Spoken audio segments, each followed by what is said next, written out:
This ground, my friends, on which we stand is sacred. The soil of Arbour Hill, the final resting place of the leaders and patriots of the 1916 Rising, the foundation of our dream, Ireland united and free, taking its rightful place amongst the nations of the world. The words of the Proclamation echo across history and reverberate powerfully for this generation of Republicans. In so many ways, the things for which the rebels of the Rising fought are the same things for which we strive today. National freedom, democracy, economic and social justice for all. That is the vision that lights a fire in our hearts, which propels us forward in search of the Republic. 108 years ago, ordinary Irish men and women marched out to do the unimaginable, to take on the might of the British Empire, to end Ireland's centuries-old subjugation, and to establish an independent Irish Republic. These noble rebels knew that the odds were stacked against them, but their courage, their incredible reservoir of hope, defined that revolutionary generation. Those who rallied to the ranks of the Irish Volunteers and the Irish Citizen Army believed that the sun of a better tomorrow would only rise with the people of Ireland shaping and deciding their own destiny. And it was this unwavering belief that gave birth to the Republic on the streets of Dublin and inspired the rebels to fight for its survival for 6 long days. The streets, the laneways, the buildings touched by rebellion belong to our history. Arbour Hill is the final resting place of the leaders of that rising, and it is the terrace of Moore Street that was their final meeting place. It must be protected and restored as the birthright of future generations, to drive regeneration of the North Inner City, not to be torn down in the name of profit. We will never surrender our revolutionary history, and we will keep fighting for Moore Street.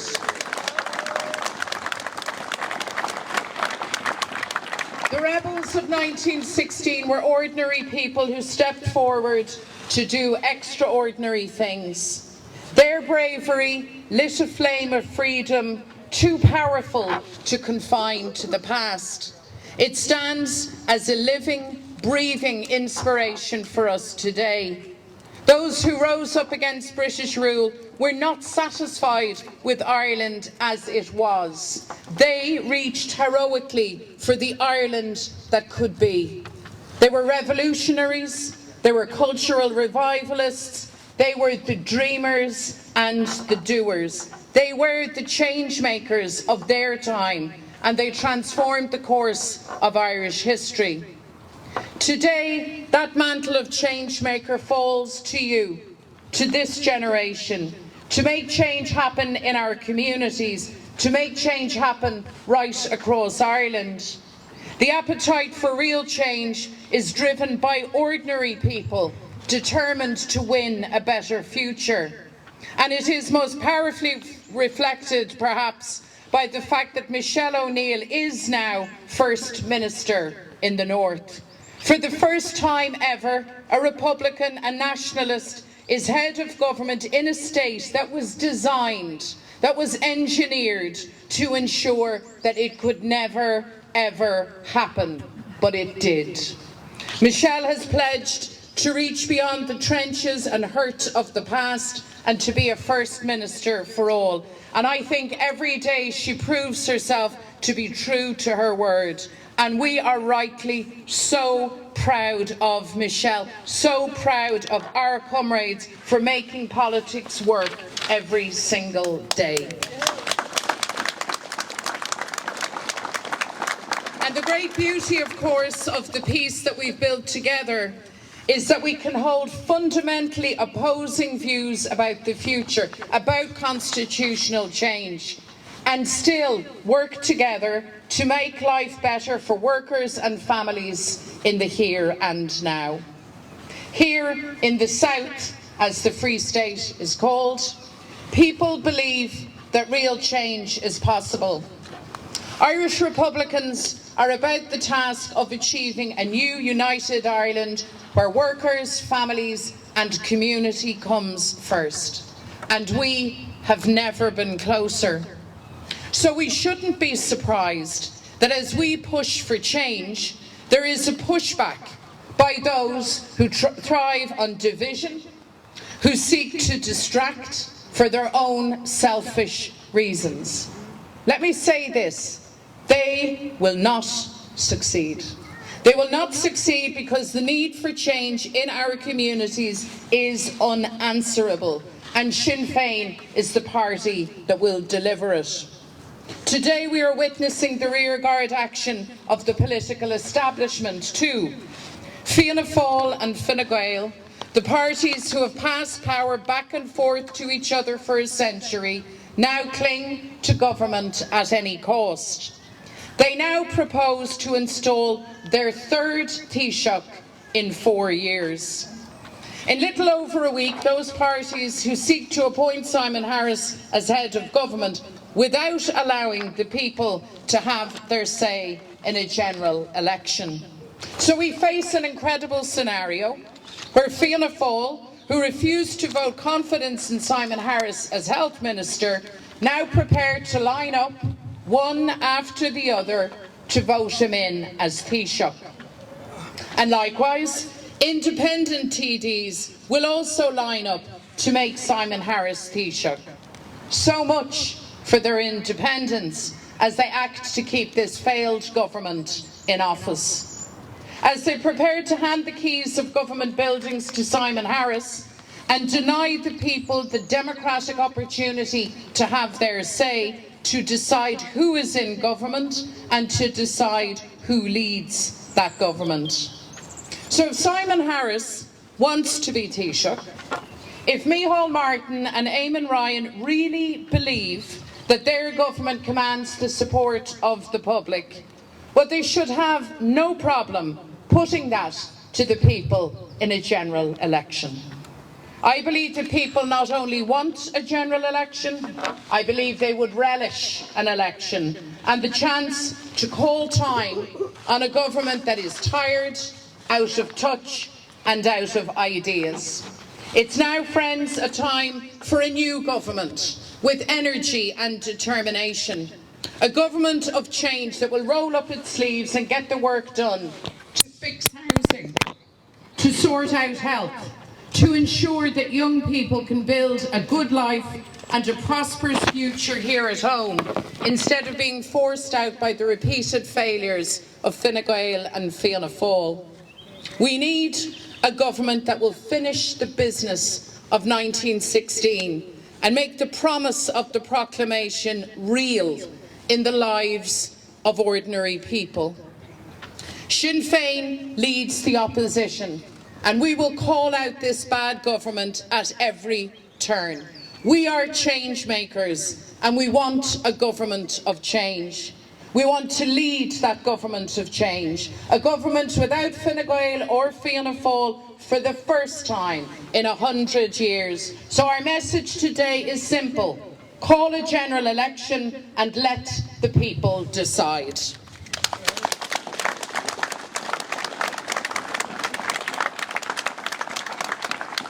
Community is everything to us in Sinn Féin. We're a party of activists, rooted in our communities, working every day for real improvements in local areas. We want the best for our communities. We want people to have the services, quality of life and the responsive local government that they deserve. The work done by councils is so important, and it takes on an even greater importance because of the housing crisis. So electing as many Sinn Féin councillors as possible is part of the solution. This is how we turn the tide on the housing crisis, get families off waiting lists into homes, deliver our plan to make housing affordable again, and make sure that everybody can put a secure roof over their head. I believe that this is the most important local election for a generation. And so we are standing a record number of candidates. And friends, make no mistake, we are standing every single one of them to win.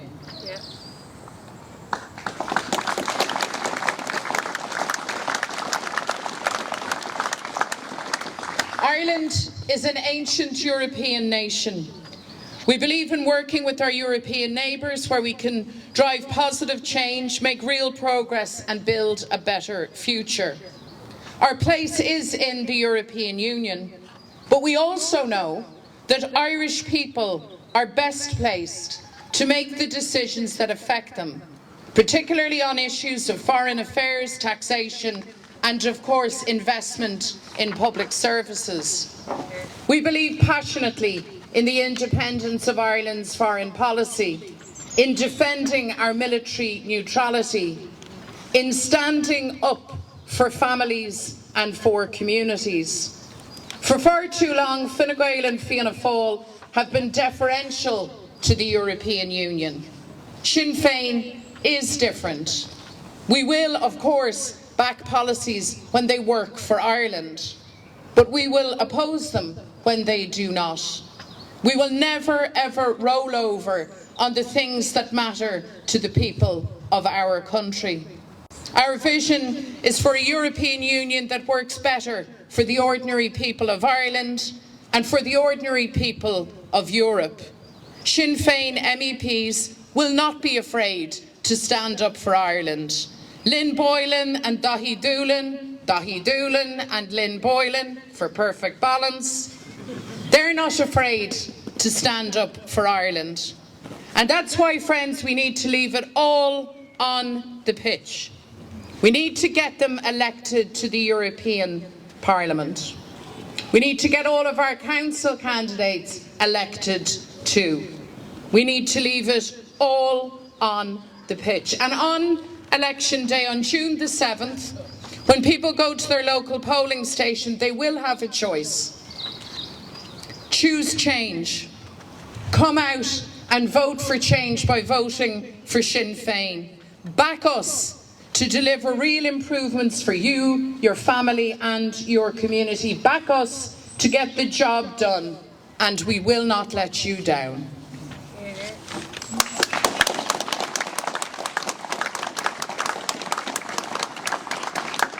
The struggle for freedom and peace in Ireland has always connected with freedom struggles throughout the world. Today, our thoughts are with the people of Gaza. Our thoughts are with the people of the West Bank. Our thoughts are with Palestine. Over the last 7 months, they have endured a genocide. More than 30,000 Palestinian men, women and children have had their beautiful lives taken in the most brutal of ways. And now Gazans endure famine and the spread of disease. Israel's onslaught on Gaza is the gravest human rights violation of our time, and it's broadcast live across television and social media. For these atrocities, the Israeli government must be held accountable. So we call again on Israel to end its slaughter. Those that support and finance Israel to end their complicity. We call for an immediate, full and permanent ceasefire. And that needs to happen now.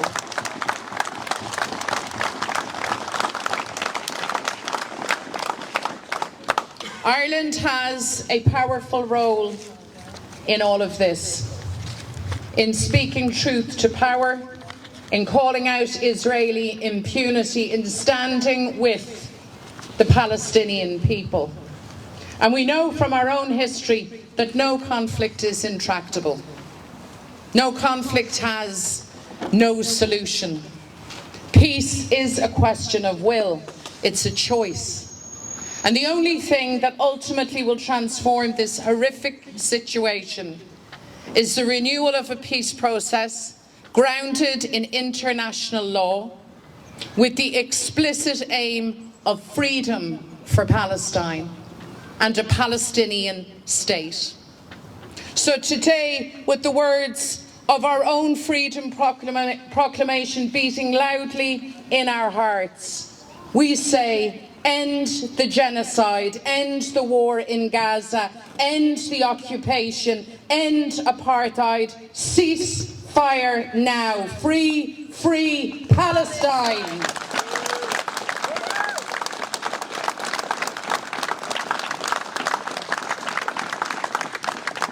Our ultimate objective is a united Ireland. That's a society of equality, in which every person can achieve their aspirations and pursue happiness. Reunification is the next chapter in the story of Irish nationhood. I believe that we will have unity referendums in this decade. Our job is to win these referendums and win them well.